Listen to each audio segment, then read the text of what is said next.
Salam sejahtera bagi kita semua.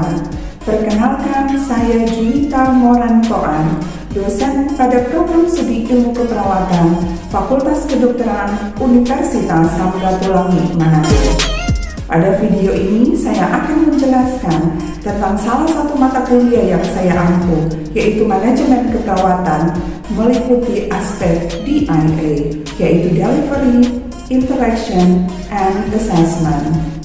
Pada aspek delivery, saya akan menjelaskan tentang deskripsi mata kuliah, capaian akhir yang diharapkan, sistem pembelajaran, materi pembelajaran, dan metode pembelajaran yang saya gunakan. Pada aspek interaksi, saya akan menjelaskan bagaimana saya berinteraksi dengan mahasiswa selama proses pembelajaran. Dan pada aspek assessment, saya akan menjelaskan mengenai sistem penilaian atau sistem evaluasi yang saya gunakan dalam mata kuliah. Mata kuliah manajemen keperawatan merupakan mata kuliah wajib di semester 7 dengan bobot SKS 4 SKS yang terdiri dari 3 SKS teori dan 1 SKS praktek lapangan. Fokus mata kuliah ini adalah mempelajari cara mengelola sekelompok perawat dengan menggunakan peran dan fungsi manajemen untuk dapat memberikan asuhan keperawatan kepada klien pada tatanan pelayanan keperawatan di tingkat ruang rawat di rumah sakit dan di tingkat keluarga di puskesmas dan masyarakat sesuai standar nasional dan internasional. Aspek penting yang menjadi perhatian pada mata kuliah ini adalah kemampuan bekerja sama dalam mencapai tujuan organisasi. Konsep dasar peran dan fungsi manajemen dibahas secara bertahap dalam setiap pertemuan. Pembahasan ditekankan pada implementasi peran dan fungsi manajer unit perawatan. Untuk mencapai kompetensi yang diharapkan, proses pembelajaran dilakukan melalui metode pembelajaran aktif berupa diskusi berbasis pertanyaan dan masalah, case study, presentasi, role play, dan belajar berdasarkan hasil studi lapangan di rumah sakit ataupun di puskesmas.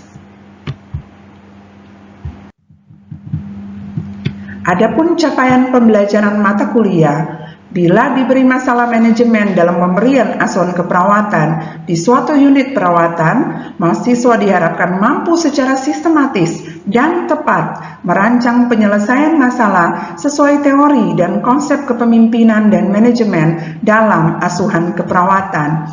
Dengan subkompetensi untuk mencapai kemampuan akhir adalah agar mahasiswa mampu membedakan berbagai teori, tipe kepemimpinan, peran dan fungsi manajemen keperawatan dalam pengelolaan atau manajemen asuhan keperawatan. Yang kedua, menyusun perencanaan manajemen keperawatan suatu unit ruang rawat sesuai dengan tahapan penyusunan perencanaan dan standar akreditasi pelayanan. Yang ketiga, menetapkan kegiatan fungsi pengorganisasian yang sesuai dengan prinsip pengorganisasian. Yang keempat, diharapkan mahasiswa mampu merencanakan ketenagaan keperawatan sederhana yang sesuai dengan kebutuhan ruang rawat. Yang kelima, mengaplikasikan kegiatan manajer ruang rawat pada fungsi pengarahan. Yang keenam, menyusun upaya pengendalian mutu asuhan dan pelayanan keperawatan. Yang ketujuh, memainkan peran dalam proses conference dan timbang terima sesuai konsep manajemen. Dan yang terakhir, merencanakan penyelesaian konflik dalam pelaksanaan asuhan maupun dalam pelayanan keperawatan di suatu ruang rawat. Sumber-sumber belajar yang saya gunakan pada mata kuliah manajemen keperawatan antara lain artikel-artikel penelitian terkait, textbook, e-book, buku ajar berupa modul teori dan modul praktik klinik, kemudian video-video pembelajaran, dan peraturan-peraturan pemerintah atau kebijakan-kebijakan pemerintah terkait dengan topik bahasan. Nah, semua sumber-sumber belajar ini bisa diakses mahasiswa pada LMS Unsrat yang sudah saya upload sebelum proses pembelajaran dimulai. Sehingga pada saat proses pembelajaran mahasiswa sudah bisa langsung mendownload atau membaca semua sumber-sumber belajar pada Learning Management System Unstrat. Pada masa pandemi COVID-19, bentuk perkuliahan yang dilakukan pada mata kuliah manajemen keperawatan yakni kuliah daring. Media yang digunakan secara sinkronus menggunakan Zoom Unstrat dan secara asinkronus melalui Learning Management System Unstrat dan WhatsApp Group.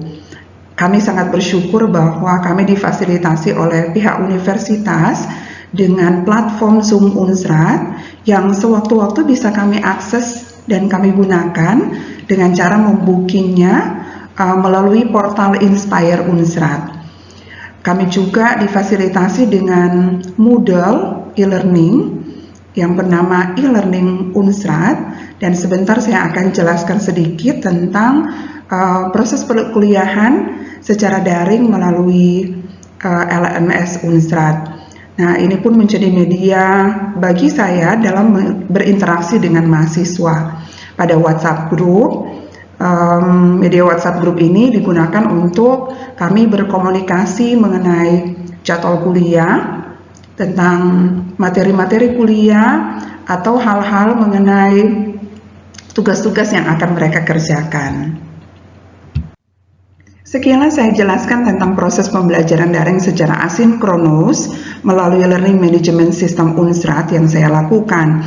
Ini pun menjadi media, salah satu media ya yang saya gunakan untuk berinteraksi dengan mahasiswa pada pembelajaran daring. Selain, saya pun menggunakan aplikasi lain seperti Slido, Mentimeter untuk berinteraksi dengan mereka secara langsung ketika perkuliahan secara asinkronus saya lakukan melalui Zoom Unstrat. Nah, ini adalah tampilan e-learning Unstrat khusus untuk mata kuliah manajemen keperawatan.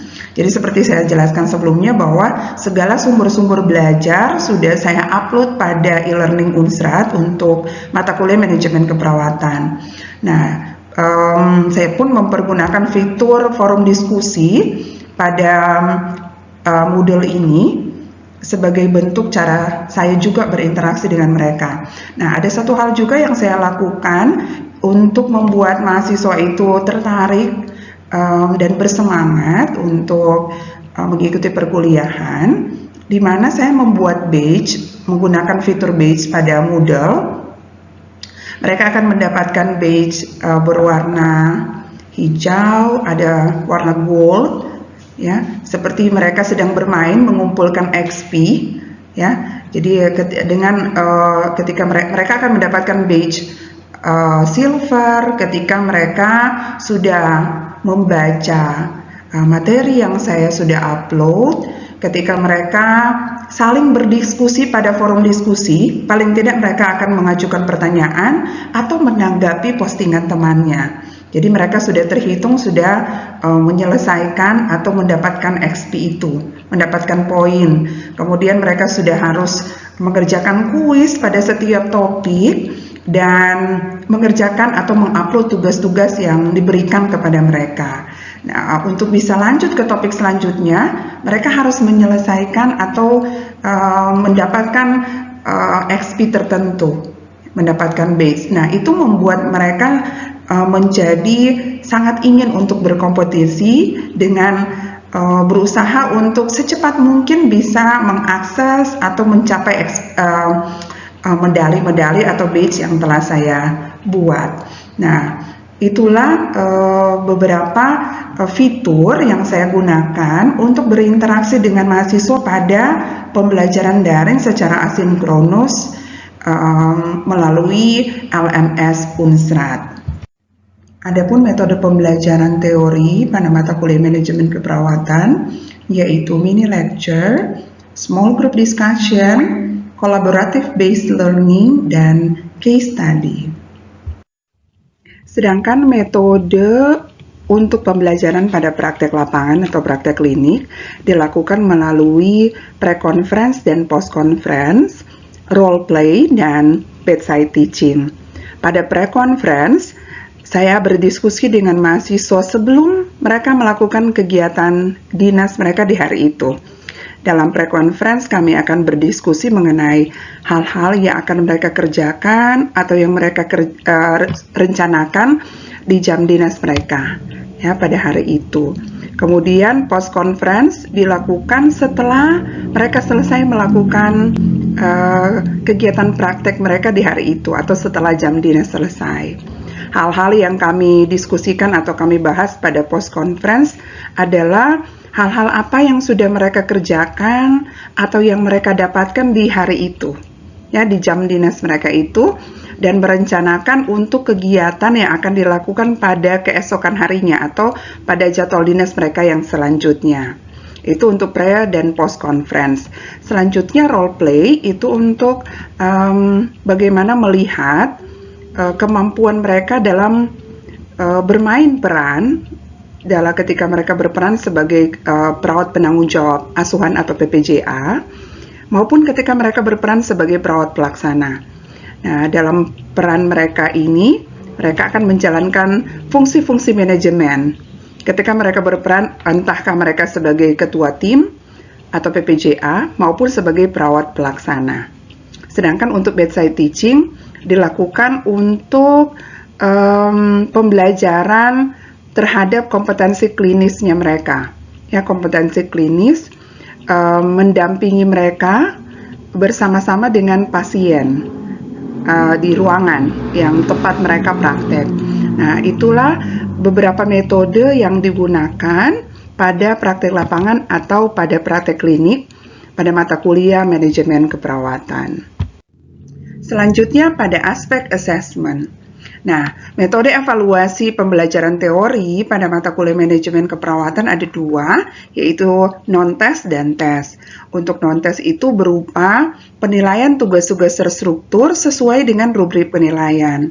Sedangkan untuk tes terdiri dari dua, yaitu ujian tengah semester atau UTS dan ujian akhir semester atau UAS dengan bobot yang saya berikan yaitu untuk UTS 20%, untuk UAS 25%, dan untuk tugas-tugas terstruktur sebesar 20%. Nah, untuk komponen-komponen penilaian ini telah disampaikan sebelumnya pada mahasiswa atau di awal sudah disampaikan memang kepada mahasiswa dan disepakati bersama pada saat kontrak perkuliahan. Jadi mahasiswa tahu dengan persis komponen apa saja pada evaluasi yang akan menjadi alat ukur pencapaian hasil belajar mereka. Nah, saya pun melakukan evaluasi secara terbuka dan juga objektif dengan cara semua tugas-tugas terstruktur yang kemudian dibuat oleh mahasiswa, saya langsung memberikan penilaian dan memberikan feedback. Ya, memberikan feedback pada setiap tugas yang kemudian mereka kirimkan atau mereka upload di e-learning Unstrad. Kemudian hasil belajar mereka ini baik itu kuis maupun tugas-tugas bisa mereka langsung lihat nilainya karena langsung mereka bisa dapatkan pada gradebook, pada Moodle e-learning Unstrad. Dengan demikian mereka bisa memantau hasil belajar mereka sudah sejauh mana dan transparansi nilai itu akhirnya mereka bisa dapatkan dengan sendirinya. Nah, itulah model evaluasi yang saya lakukan untuk pembelajaran teori pada mata kuliah manajemen keperawatan. Pada pembelajaran praktik klinik atau praktik lapangan, metode evaluasi yang dipakai atau yang kami gunakan yaitu logbook, Direct Observational of Procedure Skill atau DOPS, dan SOCA atau Student Oral Case Analysis. Logbook ini berisi tentang aktivitas harian mereka selama praktek, itu menjadi metode evaluasinya kami. Kemudian DOPS itu berupa penilaian secara langsung dari keterampilan klinis yang harus mereka capai pada mata kuliah manajemen keperawatan. Dan untuk SOCA dilakukan atau yang kami sebut itu dengan responsi. Jadi setiap kasus-kasus yang mereka ambil atau masalah-masalah yang mereka ambil sebagai kasus, kami analisa secara oral case analysis, jadi ada tanya jawab terkait dengan kasus yang mereka ambil. Nah, untuk total bobot penilaian untuk praktek lapangan sebesar 25%. Nah, itulah komponen-komponen evaluasi pada mata kuliah manajemen keperawatan, baik untuk pembelajaran teori maupun untuk pembelajaran praktek lapangan atau praktek klinik. Pada akhir perkuliahan mata kuliah manajemen keperawatan, saya pun melakukan evaluasi mahasiswa untuk dosen sebagai umpan balik dari setiap proses pembelajaran yang sudah saya lakukan. Dan untuk kuesioner penilaian untuk evaluasi mahasiswa untuk dosen ada pada Moodle e-learning Unsrat. Jadi di bagian akhir ada umpan balik berupa penilaian atau evaluasi mahasiswa untuk dosen, sehingga saya pun bisa belajar dan terus mengembangkan diri dan mengevaluasi hal-hal apa yang saya lakukan, yang perlu perbaikan pada mata kuliah yang saya ajarkan ini. Demikian penjelasan saya mengenai salah satu mata kuliah yang saya ampuh. Selanjutnya, saya akan menampilkan cuplikan video tentang salah satu proses pembelajaran yang saya lakukan pada mata kuliah ini. Selamat siang semua. Senang sekali harus bisa ketemu kalian lagi di pertemuan kita pada mata kuliah manajemen keperawatan. Apa kabar semua? Baik, Nurse. Baik, Nurse. Ya, ini adalah pertemuan kita yang ke-11, ya, dan kita masih membahas topik besar di dalam fungsi pengarahan. Dan seperti kalian ketahui bahwa untuk pertemuan ke-11 ini kita akan membahas tentang supervisi keperawatan yang masih masuk dalam fungsi pengarahan. Kalau Nurse perhatikan di e-learning, Nurse sangat mengapresiasi apa yang sudah kalian kerjakan. Nurse lihat situ untuk topik ke-10 sudah ada yang sangat aktif sekali untuk berdiskusi di forum diskusi. Dan Nurse mau tanya, apakah dari antara kalian sudah sampai mendapat banner badge di e-learning? Di Vitro mungkin, kalau tidak salah kemarin yang Nurse lihat di Vitro dapat manajemen. Ya, Nurse. Oke. Untuk topik selanjutnya, Nurse harap kalian sudah mendownload dan membaca materi yang sudah Nurse upload di e-learning. Jadi topik kita untuk pertemuan ke-11 adalah tentang supervisi keperawatan.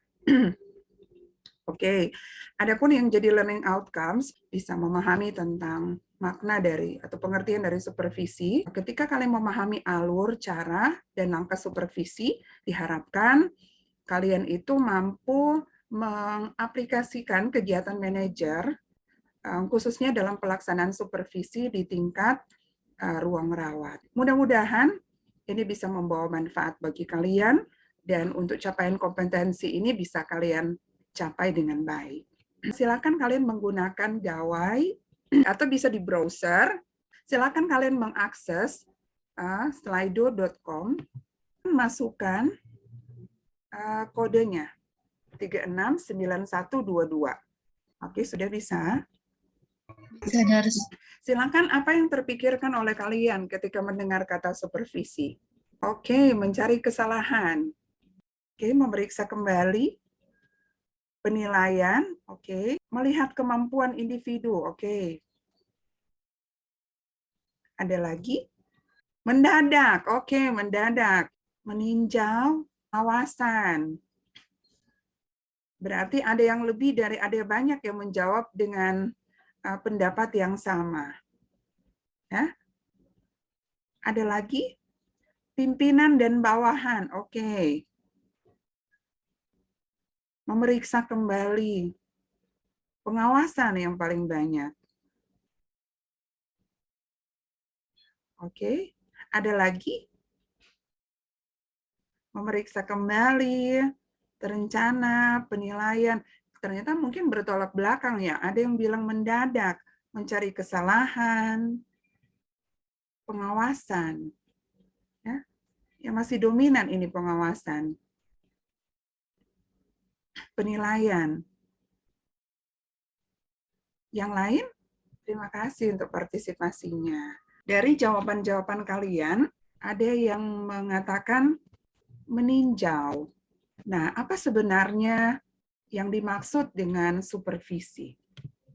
Apakah kemudian seperti yang kalian gambarkan tadi, atau seperti apa? Apa sebenarnya dimaksud dengan supervisi? Tujuan supervisi sebenarnya, apakah sudah optimal atau seperti apa? Selanjutnya prinsip supervisi. Ini sebenarnya yang perlu kalian ingat. Ya, nanti one day, suatu saat nanti kalian akan menjadi seorang manajer. Entah itu mulai dari middle manager sampai mungkin ke top manager. Prinsip ini yang harusnya kalian ingat tentang supervisi. Ya, yang pertama, supervisi itu didasarkan atas hubungan profesional. Apa maksud dari dislike? Ya, karena saya dekat dengan dia, makanya hasilnya seperti ini. Karena saya tidak terlalu dekat dengan dia, maka saya harus intens melakukan supervisi kepada bawahan saya yang A, si A misalnya. Ya, ini prinsipnya. Jadi supervisi itu didasarkan atas hubungan profesional. Nah, ini beberapa evidence-based literatur tentang manfaat, ya, prinsipnya ada juga masalah prinsip manfaat dari supervisi. Selanjutnya adalah peran supervisor. Nah, berikut ini adalah alur dari supervisi. Jadi, nah, sebelum ke situ kita belajar dulu cara supervisi. Jadi supervisi itu ada dua. Yang selanjutnya adalah langkah-langkah supervisi. Silakan mungkin ada yang mau bertanya terkait dengan topik ini. Nurse berikan kesempatan. Oke, silakan mungkin Rini. Nurse izin bertanya, ada tidak kiat-kiat atau cara-cara ketika kita diberi tanggung jawab untuk melakukan supervisi, apalagi ketika kita baru atau pertama kali untuk diberi tugas melakukan supervisi, ada tidak kiat-kiat agar kita pede atau pede untuk melakukan supervisi kepada orang lain. Terima kasih, Nurse. Oke. Rini kayaknya sudah berpikiran ke depan, memang mau jadi seorang top manager Bawik sekali ya. Kalau punya visi ke depan seperti itu kan, kalau bicara supervisi vision, ya vision ke depan, punya pandangan ke depan akan seperti apa. Oke, baik sekali pertanyaan dari Rini tadi bahwa mungkin tadi sudah sangat terinspirasi ya. Harus langsung saja ya. Sebenarnya seperti ini. Di rumah sakit itu ketika menetapkan seorang supervisor, sudah pasti dia melihat ada pertimbangan-pertimbangan khususnya untuk mengangkat atau menetapkan seseorang menjadi supervisor. Tentunya sebelumnya pasti diberi pelatihan, sehingga dia tahu apa yang harus dikerjakan. Tadi yang sampaikan adalah beberapa kemampuan yang perlu dimiliki. Jadi kalaupun one day kemudian ini dipercayakan untuk menjadi seorang supervisor, yang pasti bahwa pimpinan tahu bahwa dari ini punya kualifikasi itu, bukan hanya dari sisi, karena akan lebih banyak kemampuan atau kompetensi seorang supervisor itu berkaitan dengan cara dia berinteraksi dengan orang lain. Kemampuan tadi yang harus bilang, educator, motivator, fasilitator. Tanpa mengabaikan bahwa dia memang sudah punya juga kompetensi dalam hal keterampilan klinis. Karena tidak mungkin dia akan melakukan supervisi terhadap bawahannya jika dia tidak memiliki keterampilan klinis itu. Jadi itu tadi yang nurse bilang bahwa kalaupun untuk membuat kalian merasa bahwa kalian sebenarnya sudah punya kompetensi itu, begini, kan tidak mungkin juga menjadi seorang supervisor itu pasti ada penetapan.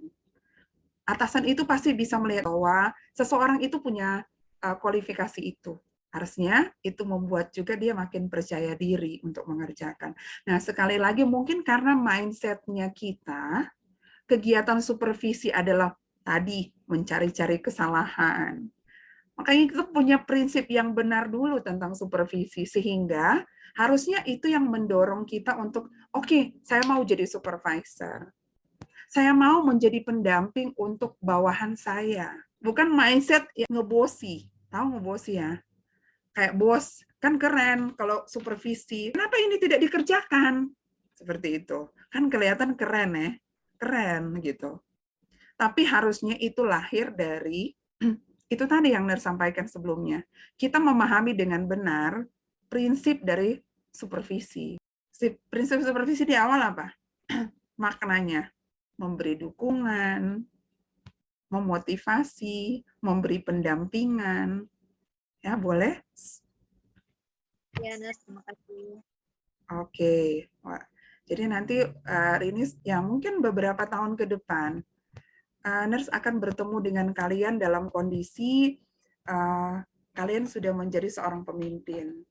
Nah, sebenarnya kemampuan kenapa kalian diajarkan ini adalah dengan harapan ke depan kalian nantinya menjadi seorang top manager yang punya keterampilan menjadi seorang supervisor yang baik. Ya, kegiatan supervisi itu bisa dilakukan dengan optimal. Oke, ada lagi yang mau bertanya? Kalaupun mungkin ada yang ragu-ragu, sepertinya karena Ners perhatikan di e-learning ya, kalau Ners memberi pertanyaan di forum diskusi, itu sangat aktif sekali. Ya, Ners lihat di forum diskusi, memang masing-masing mahasiswa punya gaya belajar yang berbeda ya. Ada yang lebih suka menulis, kalau Ners memang termasuk yang suka sekali bicara. Ya, menyampaikan sesuatu secara langsung. Tapi ada mungkin yang lebih senang kalau menulis. Silakan kalian bisa menyampaikan juga pertanyaan itu pada kolom chat atau pada forum diskusi pada e-learning. Oke, demikian untuk pertemuan kita hari ini. Jika tidak ada lagi yang akan ditanyakan, kita selesaikan pertemuan kita hari ini. Nanti kita bertemu pada pertemuan kita yang selanjutnya. Dan untuk tugas, ya, seperti yang kita sudah diskusikan di WhatsApp group ya. Ners lihat ada di Fitro itu bertanya terkait dengan tugas yang disampaikan. Mungkin sekalian juga Ners jelaskan ya. Nanti kalian akan diminta untuk membuat proposal untuk kegiatan supervisi. Ya, jadi nanti kalian akan bermain peran. Di Fitro bilang, Ners penilaiannya seperti apa ya? Ners akan lihat untuk dari sisi video dan bagaimana cara kalian melakukan peran. Jadi bisa saja dibagi gitu. Peran kepala ruangan kah, ketua tim, ya. Dan kalian akan untuk SOP-nya sudah upload ya di e-learning. Silakan bisa juga kalian akses. Terus lihat sudah beberapa yang mendownload. Bentar ya, coba Ners cek dulu. Ini sudah sangat jelas Ners sampaikan ya tentang bagaimana harus membuat. Ya, nanti di video silakan untuk mengupload sehingga teman-teman yang lain pun bisa melihat di situ. Ya, untuk videonya kalian dan kalian bisa saling mengomentari. Ya, kita akan menonton bersama ya, video dari masing-masing kelompok. Dan silakan kalian memberikan komentarnya di situ. Untuk kuis, silakan kalian mengerjakan untuk topik ini. Ya, harus lihat sudah beberapa yang mengikutinya, rata-rata memiliki nilai yang sangat baik. Ya, oke, itu dulu ya. Jika ada pertanyaan lainnya, kita silakan kalian berdiskusi di WhatsApp group maupun di forum diskusi yang tersedia pada e-learning. Demikian untuk pertemuan kita hari ini. Terima kasih untuk kesediaan kalian, sekalipun memang kadang juga Ners lihat ada yang keluar masuk karena internet yang mungkin koneksi internetnya yang tidak stabil. Demikian untuk pertemuan hari ini. Sampai ketemu di pertemuan kita yang selanjutnya. Selamat beraktivitas semua. Tetap jaga kesehatan. Terima kasih. Selamat sore semuanya. Terima kasih. Baik, terima kasih. Selamat sore, Nars. Terima kasih. Terima kasih, Nars.